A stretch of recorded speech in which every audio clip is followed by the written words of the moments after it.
10월 29일 화요일 하나님께서 저희에게 주신 말씀은 갈라디아서 5장 13절부터 26절까지의 말씀입니다. 형제들아, 너희가 자유를 위하여 부르심을 입었으나 그러나 그 자유로 육체의 기회를 삼지 말고 오직 사랑으로 서로 종노릇하라. 온 율법은 내 이웃 사랑하기를 내 자신같이 하라 하신 한 말씀에서 이루어졌나니 만일 서로 물고 먹으면 피차 멸망할까 조심하라. 내가 이르노니 너희는 성령을 따라 행하라. 그리하면 육체의 욕심을 이루지 아니하리라. 육체의 소욕은 성령을 거스르고 성령은 육체를 거스르나니 이 둘이 서로 대적함으로 너희가 원하는 것을 하지 못하게 하려 함이니라.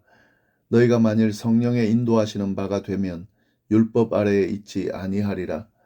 육체의 일은 분명하니 곧 음행과 더러운 것과 호색과 우상 숭배와 주술과 원수 맺는 것과 분쟁과 시기와 분냄과 당 짓는 것과 분열함과 이단과 투기와 술취함과 방탕함과 또 그와 같은 것들이라. 전에 너희에게 경계한 것 같이 경계하노니 이런 일을 하는 자들은 하나님의 나라를 유업으로 받지 못할 것이요 오직 성령의 열매는 사랑과 희락과 화평과 오래 참음과 자비와 양선과 충성과 온유와 절제니 이 같은 것을 금지할 법이 없느니라. 그리스도 예수의 사람들은 육체와 함께 그 정욕과 탐심을 십자가에 못 박았느니라. 만일 우리가 성령으로 살면 또한 성령으로 행할지니 헛된 영광을 구하여 서로 노엽게 하거나 서로 투기하지 말지니라. 아멘. 바울은 갈라디아서 1장부터 4장까지에서 율법이 아닌 믿음으로 말미암아 구원을 얻게 되었다는 은혜의 복음을 선포했습니다. 그 복음으로 인해서 유대인이나 이방인이나 모두 죄와 사망으로부터 자유롭게 되었다라는 이야기인데요. 자, 그러면 복음을 믿음으로 자유를 얻은 그리스도인들은 어떻게 살아야 할까요?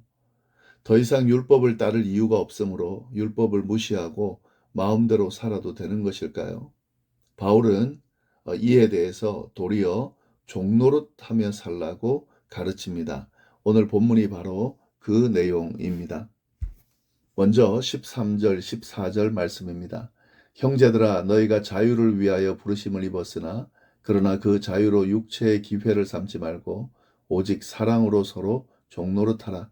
온 율법은 내 이웃 사랑하기를 내 자신같이 하라 하신 한 말씀에서 이루어졌나니.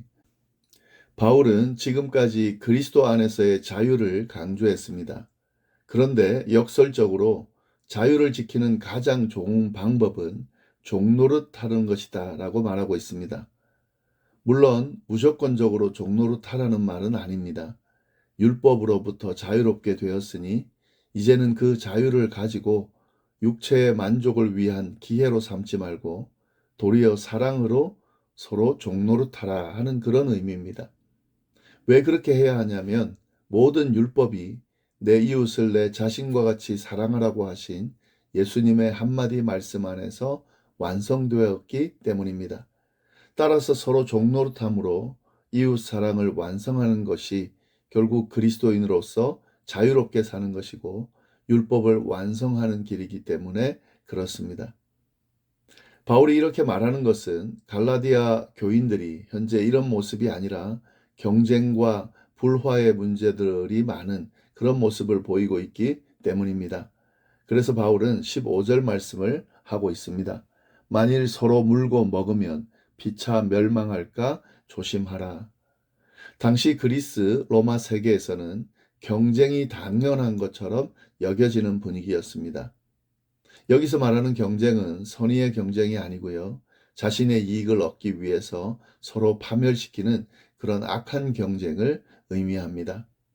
바울은 이러한 분위기에 휩쓸려 서로 물고 뜯고 있는 갈라디아 교인들을 향하여 결국 이렇게 하다가는 모두가 멸망할 것이니까 조심하라고 경고하고 있는 것입니다. 결국 이 말씀은 악한 경쟁으로 가득 찬 오늘날 우리들에게 하시는 경고의 말씀으로 우리가 봐야 합니다. 자, 이어서 바울은 갈라디아 교인들을 향해서 성령을 따라 행하라 라고 명령하면서 성령의 인도하심을 받는 삶이 어떤 모습인지를 설명하고 있습니다. 16절부터 18절까지의 말씀입니다. 내가 이르노니 너희는 성령을 따라 행하라. 그리하면 육체의 욕심을 이루지 아니하리라. 육체의 소욕은 성령을 거스르고 성령은 육체를 거스르나니 이 둘이 서로 대적하므로 너희가 원하는 것을 하지 못하게 하려 함이니라.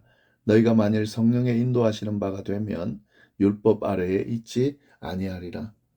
성령을 따라 행하라는 거죠. 그러면 육체의 욕망을 채우려고 하지 않게 될 것이라는 거죠. 바울은 육체의 욕망이 성령을 거스르고 성령의 욕망이 육체를 거스른다고 말합니다. 이처럼 성령과 육체는 서로 상반되기 때문에 육체의 욕망을 제어하기 위해서는 성령을 따라 행해야 된다라고 말하는 거죠.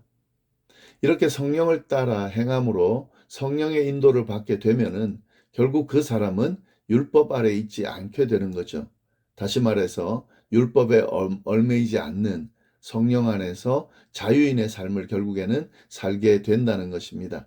그래서 바울은 계속 성령으로 살 것을 요구하고 있는 것입니다. 그러면서 바울은 19절부터 21절까지의 육체의 일들이 어떤 것인지를 분명하게 알려주고 있습니다. 19절 육체의 일은 분명하니 곧 음행과 더러운 것과 호색과 우상 숭배와 주술과 원수 맺는 것과 분쟁과 시기와 분냄과 당진든 것과 분열함과 이단과 투기와 술취함과 방탕함과 또 그와 같은 것들이라. 전에 너희에게 경계한 것 같이 경계하노니 이런 일을 하는 자들은 하나님의 나라를 유업으로 받지 못할 것이요. 바울은 육체의 일이 분명하다라고 이야기합니다. 여기서 육체의 일들이란 표현은 바울이 지금까지 사용했던 율법의 행위들과 연결해서 볼 수 있는데요. 바울은 육체를 인간의 타락된 모습을 포괄적으로 표현할 때 육체란 표현을 사용합니다. 따라서 육체의 일이란 타락된 인간을 통해서 드러나는 그런 이기적인 욕구들을 표현하는 것이죠. 본문을 보면 바울은 15가지의 죄를 나열하고 있습니다. 이 15가지의 죄를 네 부분으로 구분해서 볼 수가 있습니다. 첫 번째는 성적인 죄죠. 음행과 더러운 것과 호색을 의미합니다. 그 다음은 종교적인 죄를 언급합니다. 우상 숭배와 주술입니다. 그리고 사회적인 죄가 있죠. 원수 맺는 것, 분쟁하는 것, 시기, 분냄, 당짓는 것, 분열, 이단, 투기 이런 건 사회적인 죄들이죠. 그리고 과도함이 넘치는 죄, 술 취함과 방탕을 이야기합니다. 이런 죄의 목록을 쭉 나열하면서 바울은 다시 한번 경고하고 있는데요. 이런 일들을 행하는 사람들은 하나님의 나라를 상속받지 못할 것이라는 거죠. 결국 육체를 따라 행하는 자들은 성령을 받지 않는 것이 되는 것이고요. 성령을 받지 않았다면 결국 그들은 하나님의 자녀가 아닌 것이죠. 하나님의 자녀가 아니기 때문에 당연히 약속을 유업으로 받지 못한 사람이 되기 때문에 하나님의 나라를 상속받지 못하는 것입니다. 바울은 이와 반대로 성령의 열매가 무엇인지를 분명하게 또 알려주는데요. 22절, 23절 말씀입니다. 오직 성령의 열매는 사랑과 희락과 화평과 오래 참음과 자비와 양선과 충성과 온유와 절제니 이 같은 것을 금지할 법이 없느니라. 성령의 열매를 이야기하는데 성령의 열매는 9가지입니다. 사랑, 희락, 화평, 오래 참음, 자비, 양선, 충성, 온유, 절제. 이런 것들은 개인적인 삶을 통해 드러나는 그런 덕목이라기보다는 공동체 구성원들과의 관련되어 있는 그런 덕목들인데요. 특히 이 가운데 사랑이 첫 열매로 언급되고 있다라고 하는 것은 아주 중요한 겁니다. 구성원들 간의 공동체 안에서 서로 이러한 덕목들을 드러내는 것이 결국 성령의 열매라는 거죠.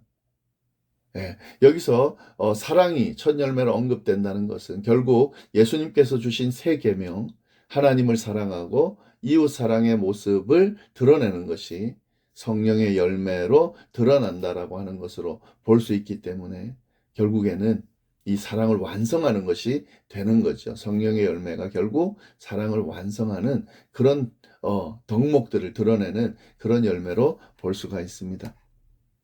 자, 마지막으로 바울은 그리스도인들이 어떤 사람인지를 다시 설명하면서 그에 맞는 삶을 살 것을 촉구합니다. 24절부터 26절까지의 말씀입니다. 그리스도 예수의 사람들은 육체와 함께 그 정욕과 탐심을 십자가에 못 박았느니라.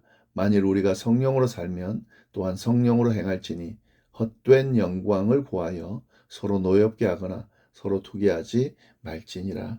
그리스도 예수께 속한 사람들, 즉 그리스도인들은 육체의 정욕과 함께 그 정욕과 욕망을 십자가에 못 박은 사람들이라는 거죠.